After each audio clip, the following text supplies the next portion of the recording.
Thank you, everyone, for coming today. And I'm glad we have a baby here. One of my kids has been coming to KTC since she was a baby, and so it's nice to have that baby energy in the room again. Used to love to have my kids here. I think sometimes people are too worried that their kids will be distraction and things, but I can't tell you how many people have come up to me and said, we just love to have kids wandering around in here. It just brings so much life to the place. So the kids are always welcome. All right, thank you very much for being here. My name is Marcus Casey, and I'm a volunteer meditation instructor here at KTC. And make yourselves comfortable, relax, and open yourselves to the words of our teachers. Oh, that baby turned 11 this week, so yeah, no more babies. So a few weeks ago, we had a very special teacher here, Lama Tugden, and he taught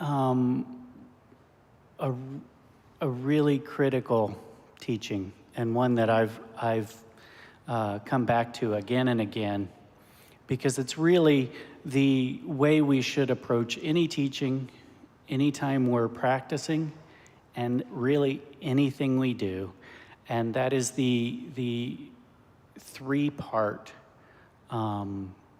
way to approach anything. They're called the three excellences. And the first one is at the beginning, excellent at the beginning, you dedicate everything you're about to do for the benefit of all beings. You set your intention to benefit all beings. And that's always the intention that we should be approaching everything with. And then excellent in the middle, while we're going through the talk, we remember the emptiness of all things. We remember that that we're really functioning in kind of an illusory type reality. We think it's real, and that's what we're going to talk about today, but it's not quite real the way we think of it. And to remember that and to rest in that emptiness is the way we should, that's the excellent in the middle while the activity's going on.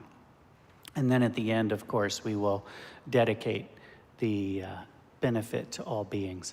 So before we dive in here, let's just take 1 second to set our intention that we're here today to benefit all beings. We're going to listen today for the benefit of all beings.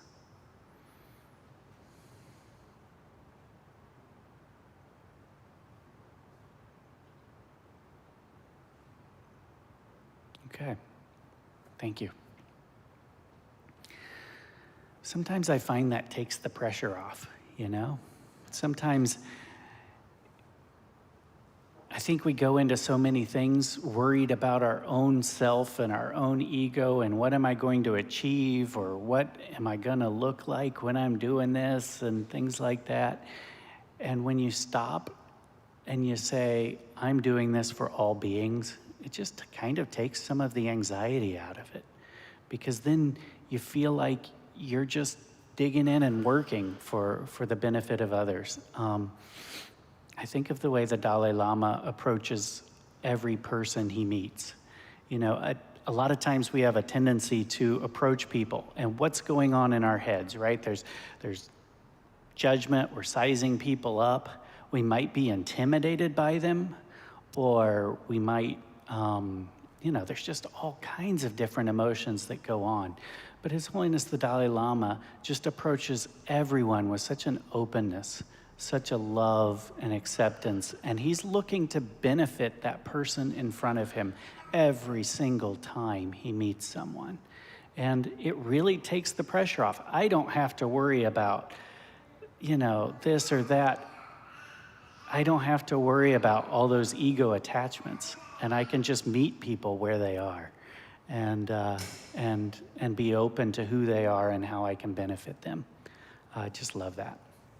All right, so the last time I was up here, a couple months ago, and some of you were probably here and some of you not, we talked about the question, what is emptiness?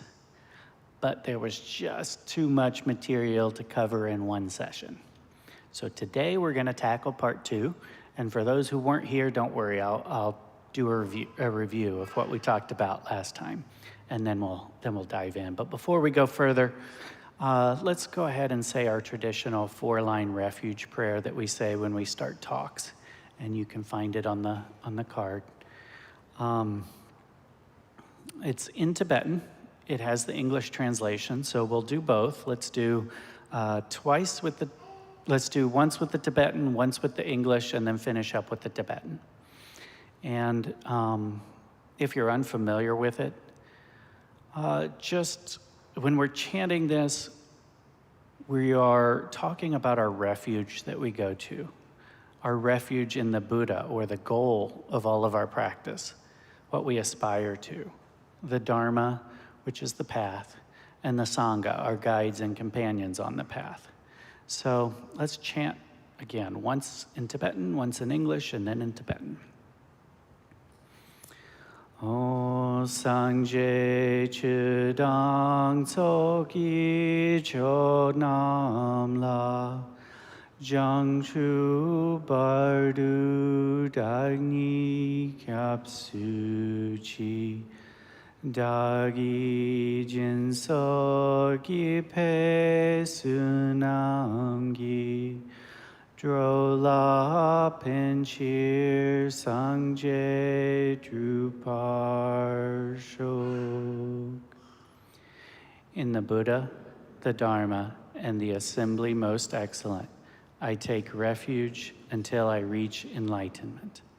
By the merit of generosity and other good deeds, may I achieve enlightenment for the sake of all beings.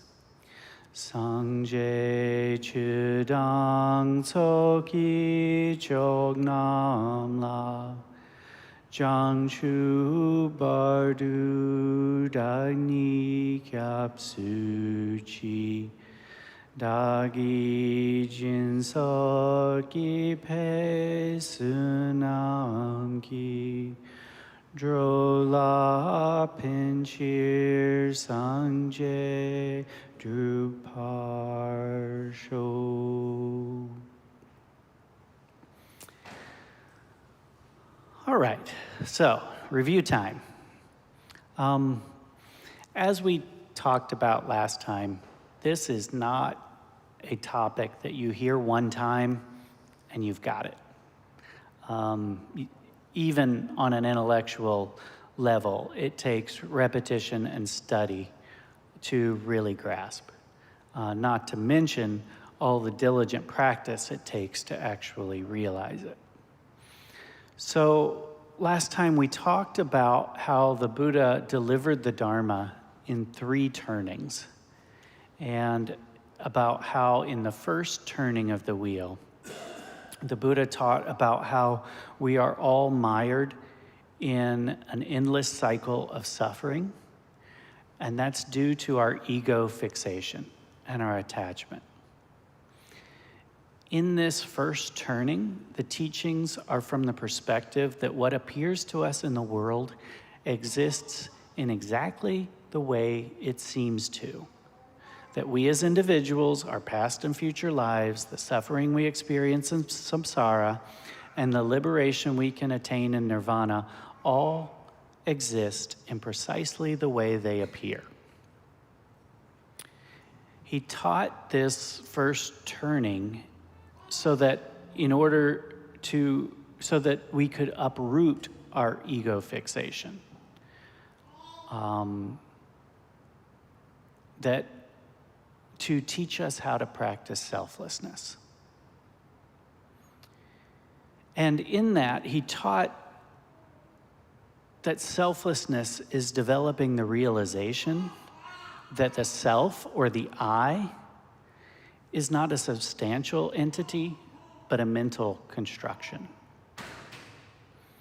Then in the middle and the final turnings of the wheel, the Buddha described the true nature of reality, explaining that the way things appear to be is different from the way things actually are.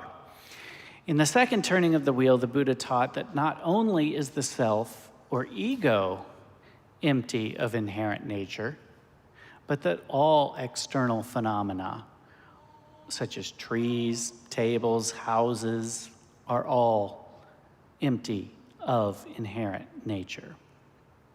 And this is where we had the fun, right? This is where it gets fun to try to dive into what that's meant. What is the concept of inherent nature?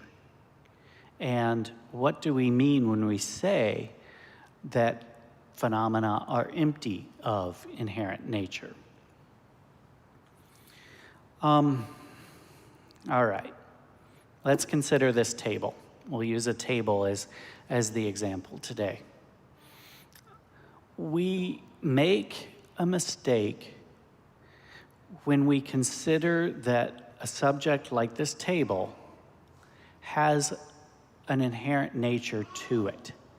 In other words, that there is a tableness that this table has. And it really doesn't have any kind of inherent nature to it like that. Table is merely a designation that we have placed on it. It's a convenient mental label, and there is no truly existent table. This doesn't mean we're saying that this doesn't exist. It does exist on a conventional level as a conglomeration of parts, but it didn't create itself. It came about as a result of causes and conditions. At no point when this table was constructed was the essence of table added. A woodworker took many parts of wood, maybe some screws or nails, not sure exactly how this was constructed, took a bunch of parts and put them together to create this table. We could, in the same way, disassemble this table. We could take it into its parts. And as we take the parts off and lay them out, we no longer have a table. It's no longer something we would consider a table. It's a bunch of pieces of wood and screws. But at no part did we remove the tableness from this object because it never actually existed. That was something that we added as a mental construct. We gave it that tableness in our minds. And so this concept of table is a mental fabrication. And then the Buddha says that the mind that creates this mental fabrication is itself made up of parts. So just as there is no essential tableness, there is no essential mindness or egoness or selfness that is doing the conceptualizing. It is all merely the arising of causes and conditions. And so when we talk about the concept of impermanence, that goes so far as to, consider the entire world that we function in, and ourselves and our thoughts. They're all just an arising of conditions and causes. So this is what is meant when you hear a teacher say that things do not exist from their own side. Or if you hear a teacher say that they are dependently arisen. What are all the factors that go into making this a table? I mean, they're infinite. Not only do you have to go back to the tree, how the tree was planted, how the seeds were spread, but you can go all the way back through evolution to how that tree even came to be. Then you've got the person who cut the tree, the person at the sawmill, the person who built the table, the stain, who did that, the person who built the roof that did not fall on this table yesterday and crush it. And not only that, you and me who have decided that this is a table. That's one of the conditions of this being a table. So we are living in a constant fluctuation of causes and conditions. Now, when they say that something is dependently arisen or doesn't exist from its own side, the teachers are saying that it doesn't contain an essential nature apart from the concepts that we give it. They aren't saying that it has no existence. They're saying it does not exist in the way we think it exists because we impute on them attributes that are mere mental fabrications rather than something that is inherent in the object itself. So with the first turning, the Buddha started where we are, with the appearances that we take as reality, with the way we conventionally move throughout the world. And in the second turning, he taught that no inherent reality can ever be found in anything, no matter how hard we look. And then in the third turning, he taught that the ultimate description one can make is that the true nature of reality is the nature of the mind. And this is the union of luminous clarity and emptiness.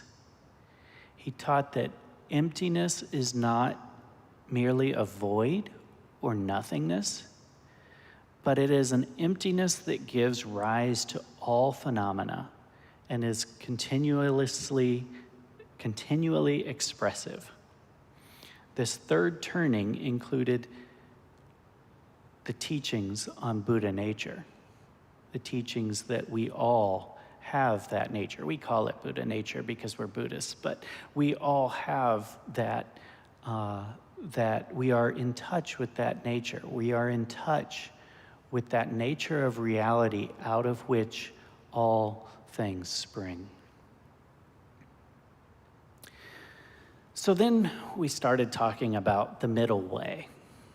The middle way and what that means, and we're going to go deeper into that. So we talk about the middle way. It's often called Madhyamaka, and there are some very famous teachers on Madhyamaka, some very famous texts. Nagarjuna taught on the middle way, and then Chandrakirti came along and wrote some commentaries on that, and then various teachers, several of the Karmapas have written in-depth discussions on the middle way and this concept of what emptiness is and what it is not.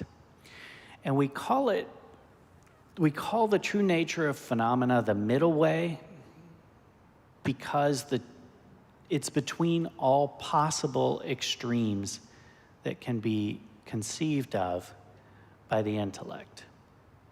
So we're saying, there's the extreme that says it's not existent. But that's an extreme. There's an extreme that says it is existent, and that's an extreme. So there are actually eight things that we can say it is not. We can say that the nature of phenomena is not existent, it's not non-existent, it's not something, it's not nothing, it's not permanent, it's not extinct, it's not the lack of these things, and it's not even the middle in between them, for that is a conceptually fabricated extreme as well. So if you feel like there's nothing to land on there with your mind, that's exactly the point, right? The true nature of reality transcends all the notions we could ever have of what it might be. Emptiness ultimately means that genuine reality is empty of any conceptual fabrication that could attempt to describe what it is. Are you starting to see why it requires a lot of diligent practice to realize this? Because our minds are so habitually trained to conceptualize. And so we have to learn as we practice, and we have various practices, how to let our minds open up, how to let our minds rest and stop churning through all of the concepts that our minds give it, because they are always not going to be accurate for understanding the true nature of mind. So what we're doing today is trying to get some intellectual idea of it so that we kind of can start to get a view, get a, this is kind of what we're heading toward. But the actual practices, and there are many, the actual practices are training our minds from the habits that we've given them over our whole lives and over many lifetimes leading up to this. All right, so let's talk about two major extremes. The extreme of realism. So the middle way is saying that neither realism nor nihilism are correct about the actual nature of reality. So whenever we start to talk about a philosophy like this, it can be kind of slow going because we always have to define terms, right? We have to be on the same page about what we're talking about. And there are terms that take on a specific meaning so that scholars who talk about them will kind of have that language to use to talk about it. So that they don't have to spend their entire time describing everything. So when we say that truth is neither realism nor nihilism, those terms have very specific meanings. Realism is the view that we naturally tend to fall into, in which we believe in the true existence of ourselves and the world around us. It is our tendency to take a look at this table and believe that it has, and always will have, the essence of a table. We overlook the impermanent nature of things. We overlook how things are composite, that is, they're composed of other things. We overlook how many causes and conditions must be in place in order for something to exist. And we take the mental constructs that we create out of these composite items to imbue an essence or essential nature onto them that they don't actually contain. Now, what's the result of that error? I mean, it seems like,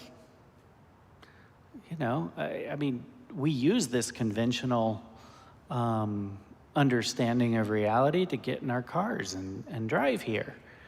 I set my computer on this table because I expected this table to do a table thing and hold up my computer, right? So we do function there. So what's the problem with that? The problem with that is that when we settle in that understanding of reality as being like it is, then we begin to attach to things, to people, and especially to ourselves in a way that will always lead to suffering. And that's why the Buddha started with the Four Noble Truths and talking about attachment and how attachment always leads to suffering and how that is the root cause of suffering.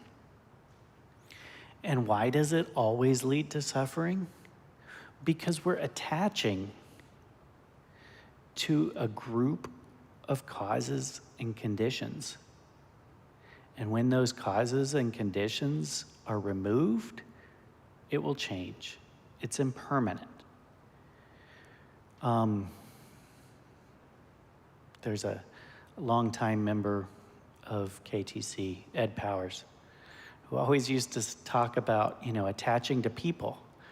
And he was saying, marriages end in one of two ways. They either end in divorce, or if they're successful, in death, right?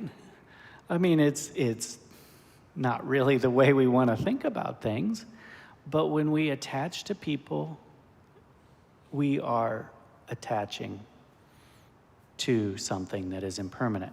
Now, don't get me wrong.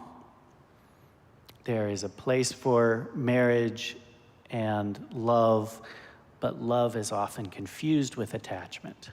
And when we attach to a person, that person will let us down in some way or another.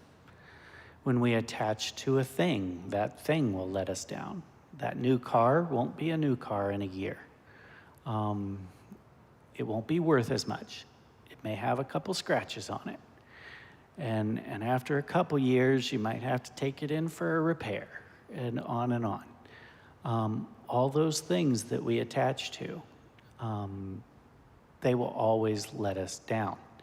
If they don't let us down during our lifetime, they'll definitely let us down at the time of our death, because they'll be meaningless at the time of our death. So we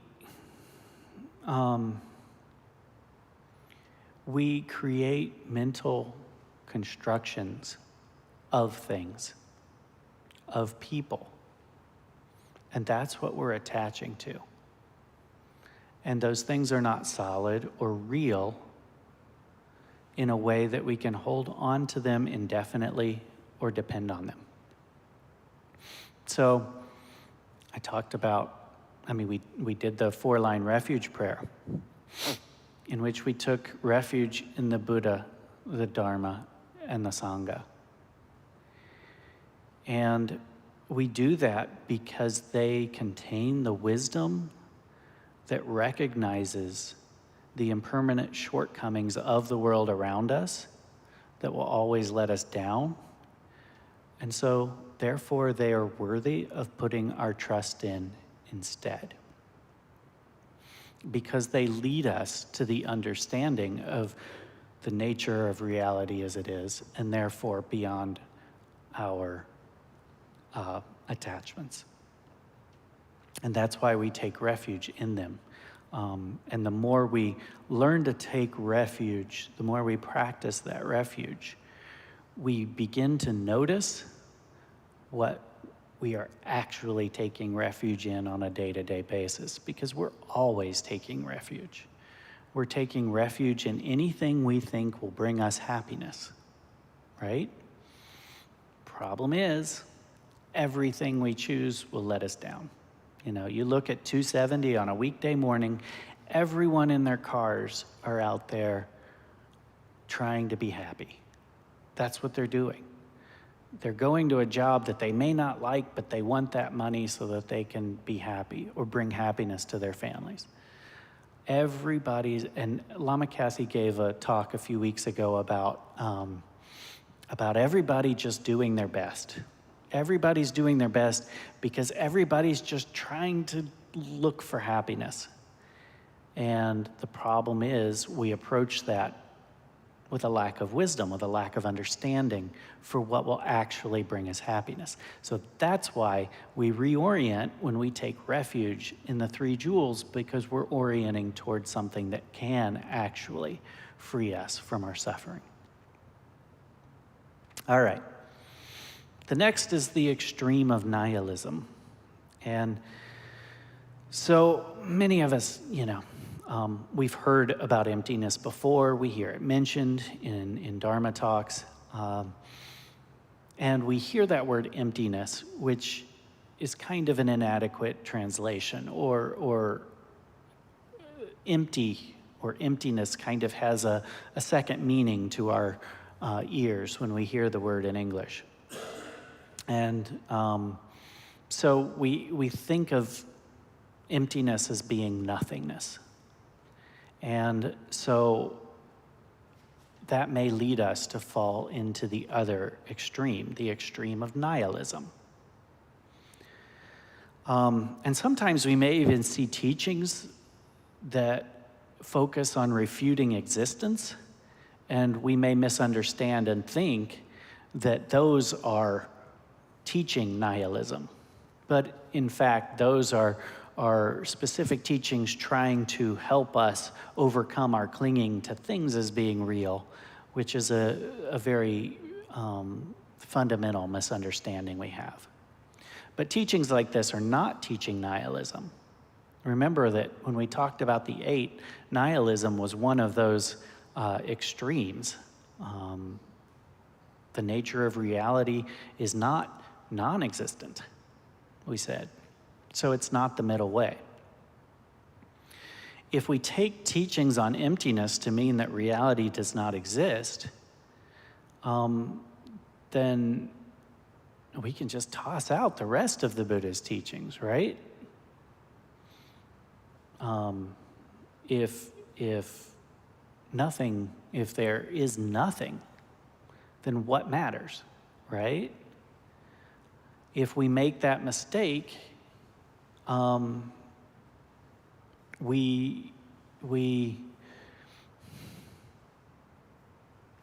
don't know. That's a very dangerous place to end up, I think. Suddenly, the ethical teachings, virtue, positive actions, not harming others, all those things that the Buddha taught that are important, doesn't matter. Nothing really exists. And suddenly we don't really think that the other person exists. So what's the point of compassion, right? That's a very dangerous place to end up. And so you don't want to jump from everything's real just like it is and that very material existence to nothing's real and nothing matters. That's the other extreme. Khenpo Tsultrim Gyamtso Rinpoche says that a nihilistic view would also completely deny the existence of past and future lives, the law of cause and result, the rare and supreme Buddha, Dharma, and Sangha, and so forth. The middle way does not fall into that extreme, however, because it does not deny that all these things, in fact, all the outer and inner phenomena that compose samsara and nirvana, exist as dependently arisen mere appearances.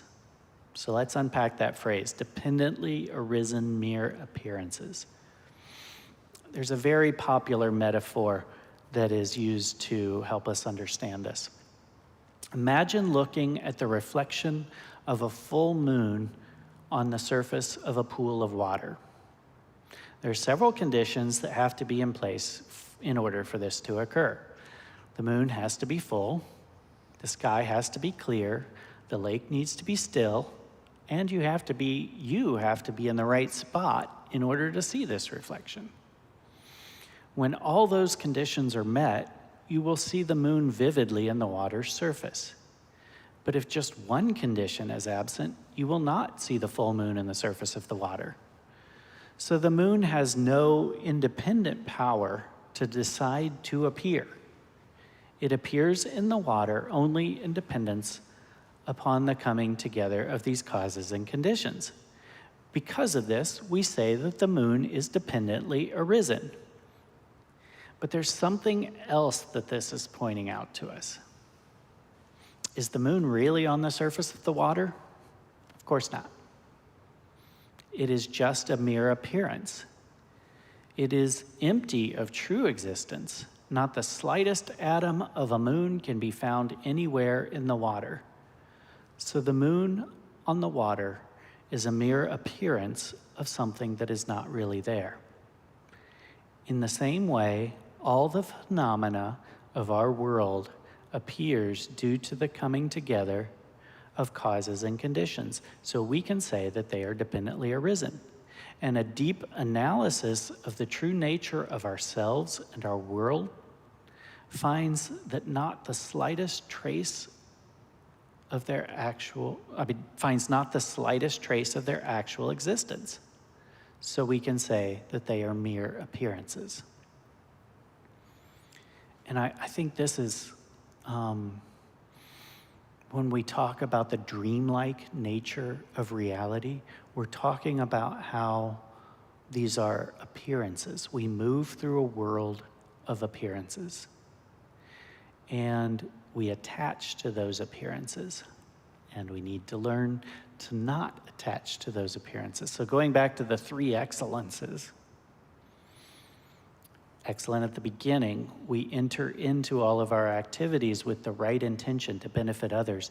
And then the excellent at the middle is that we constantly remind ourselves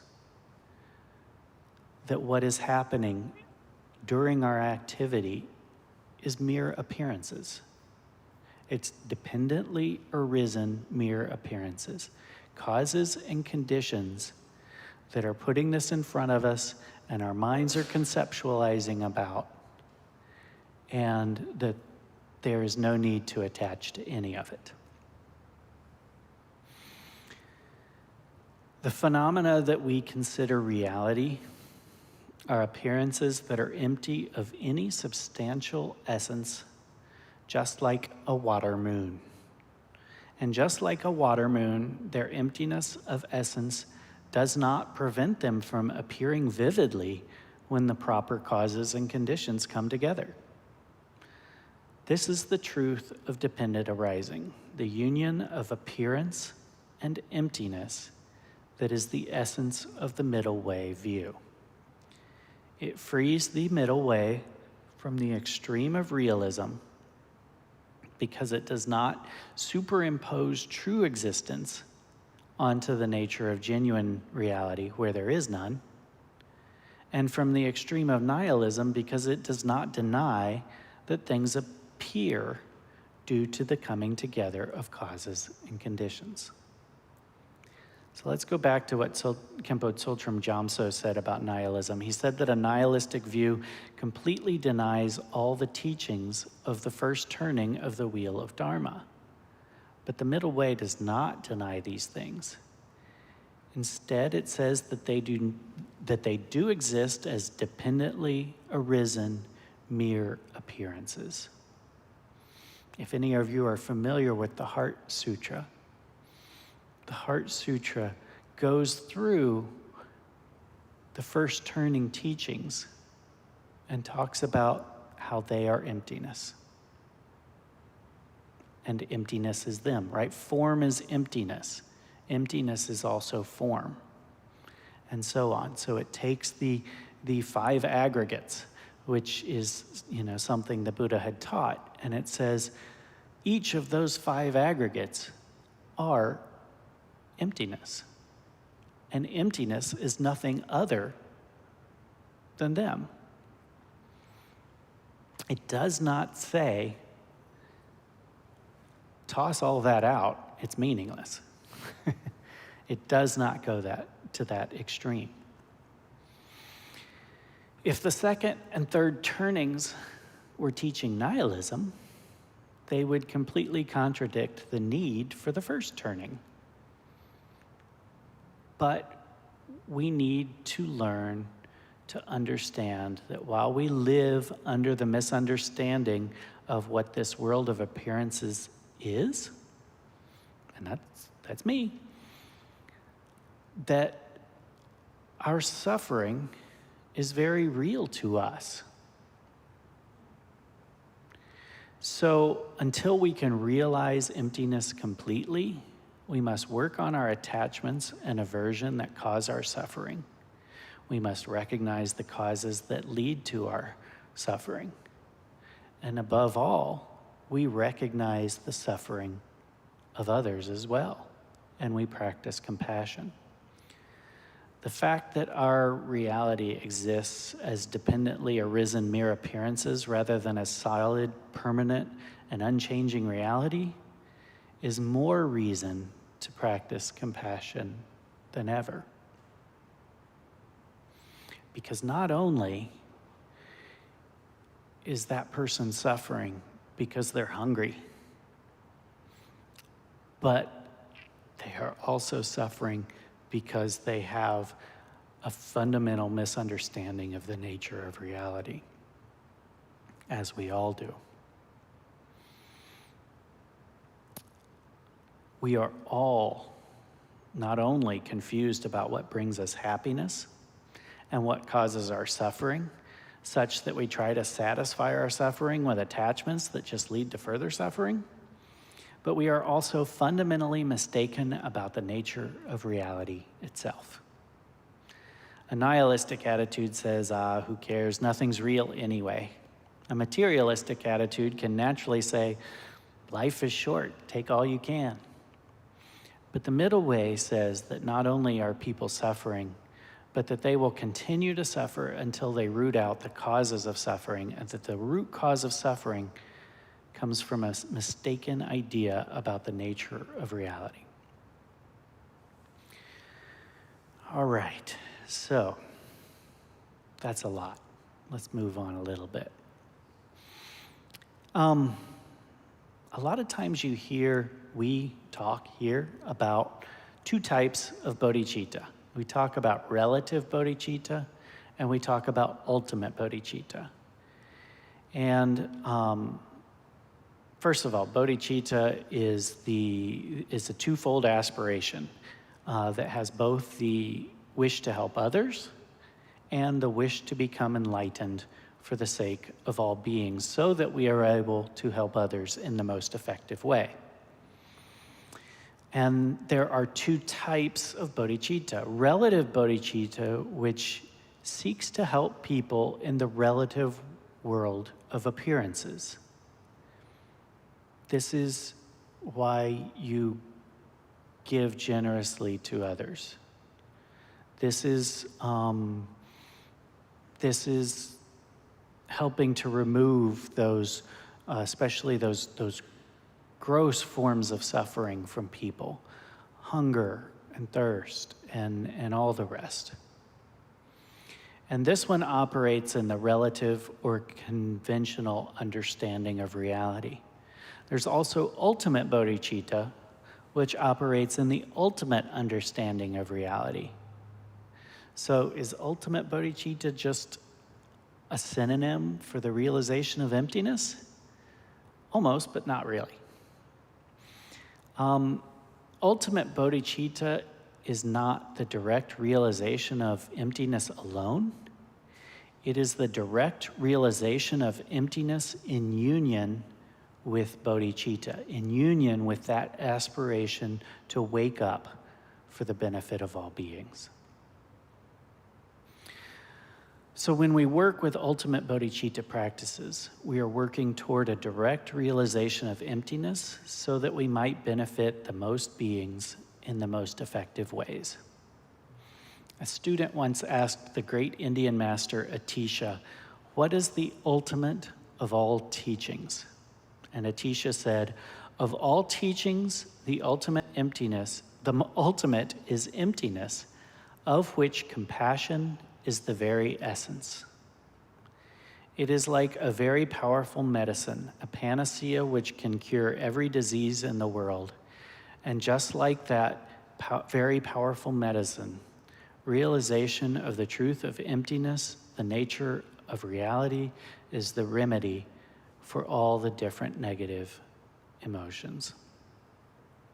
So what does this mean for your practice?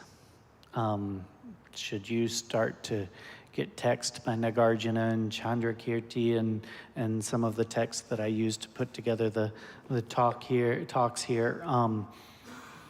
I don't know. I can't tell you that. You should probably work with your teacher, work with one of the lamas about whether or not that is an effective thing to do. In the monasteries, in the traditional Shedra education, they do study this in depth. They debate, and I don't know if you've ever seen Tibetan debate, but it is very lively. They clap when they make points, and it's a really lively interchange, and it's a lot of fun to do. And they study the nuances of this, but and that may seem discouraging to you because maybe that doesn't seem like something you could grasp. Maybe this is something that interests you greatly, and you should. Take on that study of it. But many of our practices that we teach here include practicing the realization of emptiness. So if you do any of the mantra practices, if you do Chenrezig or Green Tara or White Tara, Medicine Buddha, any of those practices here, there is a moment in the practice when you practice the dissolution of all the visualization and you just rest. And you're resting in emptiness after all this activity of chanting and visualization. Then you let your mind drop all the concepts completely. Just a little moment of dropping that conceptual thought and resting in emptiness. The Mahamudra practices. There are, the whole Nundro that comes before to prepare you for those practices. But they are practices about looking into the nature of the mind, looking at that nature of emptiness. So we teach those practices without necessarily having to understand intellectually how that works. We teach those as ways to access them over and over in our practices in a way that we can experience it and learn to rest in that on an increasingly stable basis. And Khenpo Karthar Rinpoche, I mentioned this last time, Khenpo Karthar Rinpoche said emphatically that it is possible to become enlightened through the practice of compassion alone. And that through that practice of compassion, we realize emptiness as well. The two wings of the bird of Buddhism are wisdom, what we're talking about here today, and compassion. But they're each found within each other. We just talked about how increasing one's understanding of emptiness should lead to an increase in compassion, and how ultimate bodhicitta practice is also about working on realizing emptiness in order to wake up for the purposes of helping others. In the same way, practicing compassion deeply allows us to begin to dissolve our attachment to ourselves. And once we can grasp the illusory nature of ourselves, realizing the illusory nature of all phenomena is pretty close at hand. Many of us have taken the bodhisattva vow and are what Lama Kathy likes to call bodhisattvas in training. And some of you may not have taken the vow yet, but you're learning more and more about the bodhisattva path and about working for the benefit of others, and you want to follow it. And on the bodhisattva path, we talk about the 6 perfections, or 6 paramitas, 6 perfect virtues. There are a lot of different terms we use for them. They are the activities of a bodhisattva. They are generosity, ethical discipline, patience, diligence or joyful effort, meditative concentration, and wisdom. And so going back to Atisha, when his student asked about what is the ultimate teaching, Atisha went on to say that all the elements of the path are contained in the 6 transcendent perfections.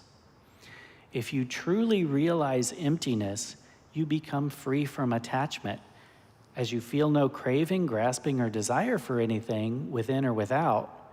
You always have transcendent generosity.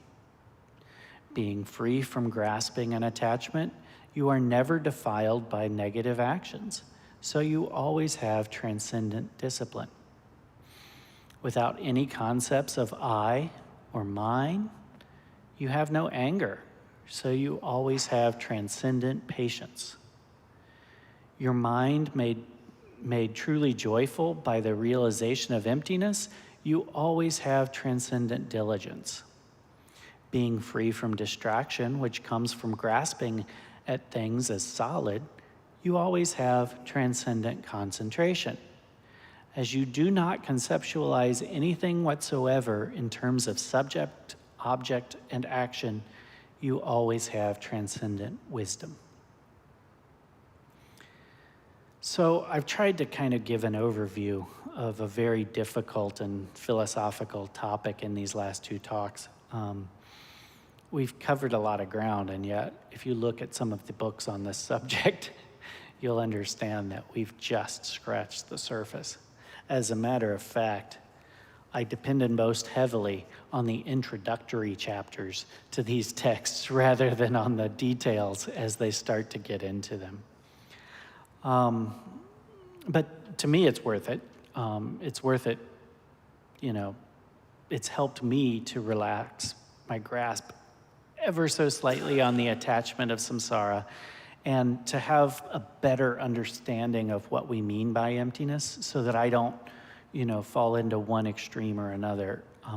Of course, I do on a daily basis, but I think this helps a little bit to understand what our teachers are saying and what they're not saying when they talk about emptiness. And I hope there has been some benefit for you all as well. I have gone a little long, but we definitely have some time for questions, so we can go ahead. If anyone, we have question mic on either side of the room, if anyone wants to ask a question. While you guys are thinking if you want to ask a question. The talk last time, we kind of stopped at several points along the way and had a real in-depth, kind of discussion with a lot of interesting thoughts. You might want to go back and listen to that one on YouTube or podcast or something. Really dissecting what all those arguments about the table or cart, I think we used as the example last time, and what those, what that all meant to not have an essence. All right. Yes, thank you. I liked the moon analogy. So, it makes sense to me that the water is like consciousness and, there's not a real moon on the reflection.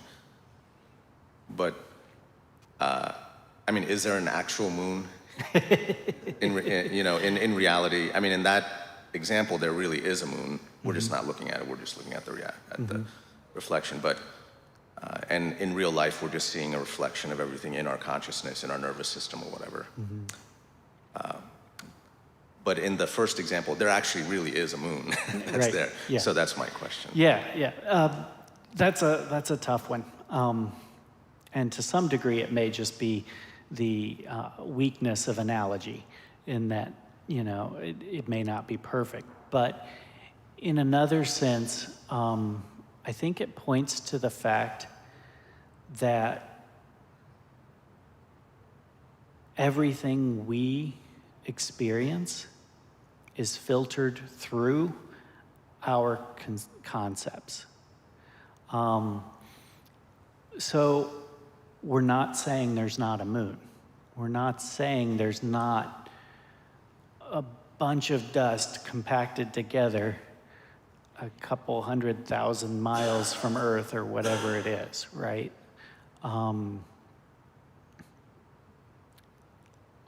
But what we are saying is that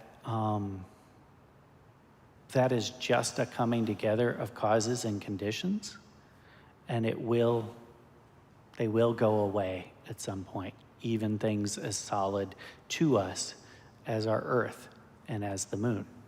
And science actually tells us that too, right? It's not here forever. But yeah, that is a really good thing to point out. But I think the important part of that analogy is that as we function through our everyday, everything we're seeing is a reflection. Everything we see is just an appearance, filtered through our own conceptual mind, and it's causes and conditions that we keep labeling with our concepts. And again, keeping in mind that our mind and our thoughts are also just a conglomerate of causes and conditions that have come together. And so we're very much experiencing reality in a very flawed way. But it's not saying that nothing exists. So I guess I'm saying that the moon may be there, but you're only able to see it through the water in this analogy. So it's a hard one, though. Thank you. Yes. Thank you very much. Mm-hmm. What you said is very interesting, but I'm going to be extreme here. Mm-hmm. If I am compassionate Mm-hmm. and detach, then I believe that's all I need to do. Mm-hmm. I think Buddha said that compassion is everything. If you want to know Buddhism, compassion is all. And by doing that, I don't have to try to remember all this stuff Right. and get a headache. Mm-hmm. So I just like simple. Mm-hmm. Yeah, no, and there's nothing wrong with that. I don't want anybody to walk away from this talk and with discouragement because you think suddenly you've got to,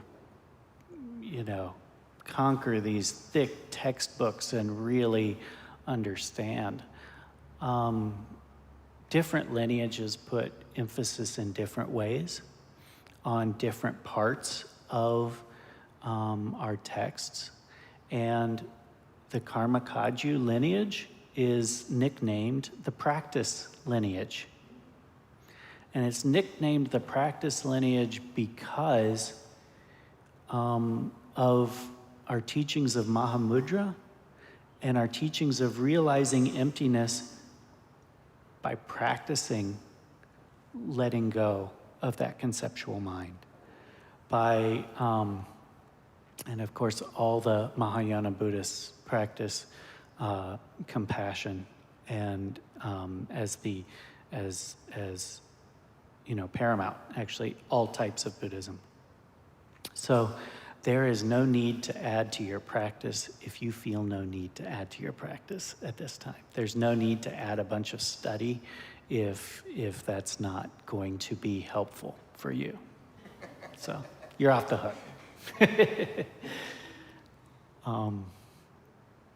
As a matter of fact, this oftentimes isn't taught because it can be a distraction, honestly, for some people. Some people who they can stop practicing and just start trying to read some of this stuff, and we don't want to do that. So again, work with teachers as to how this might work into your practice and how best to approach it from your side. Yes, sir. Hi. Hello. Thanks for your talk. Oh, sure. I'm curious, your view or any particular famous teacher's view on if you have an experience of emptiness, you experience it. Does the experience have qualities, or is any quality you experience while experiencing emptiness just another appearance? That's a really hard question, and one that I have no experience with. So it would be hard for me to say anything about it. I will say that, part of it, resting that conceptual mind, they talk about, resting it for a short time and then a longer and longer, and stabilizing in that resting of the conceptual mind.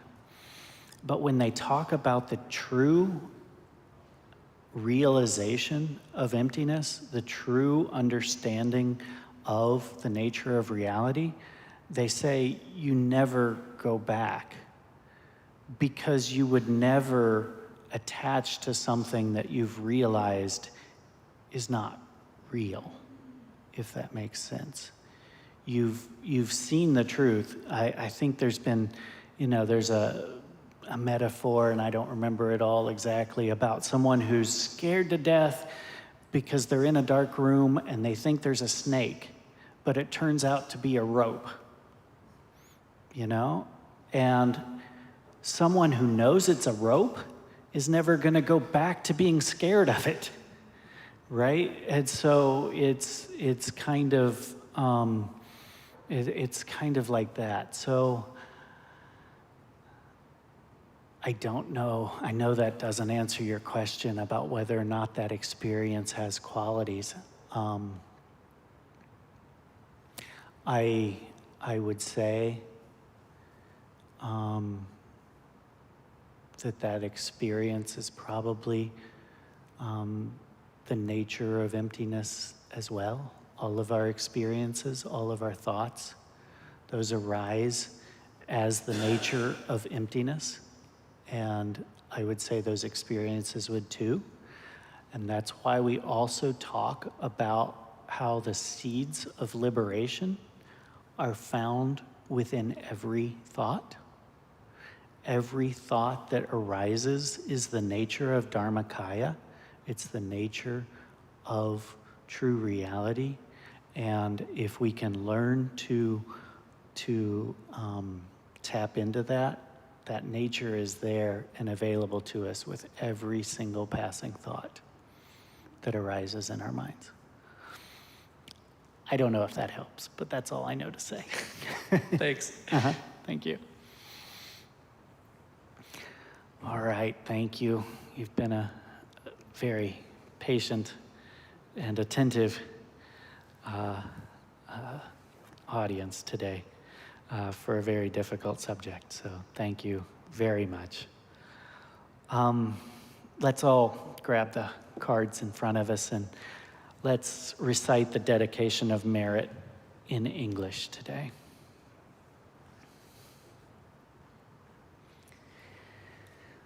By this merit, may all attain omniscience. May it defeat the enemy, wrongdoing. From the stormy waves of birth, old age, sickness, and death, from the ocean of samsara, may I free all beings. The courageous Manjushri, who knows everything as it is, Samantabhadra, who also knows in the same way, and all the bodhisattvas, that I may follow in their path, I completely dedicate all this virtue.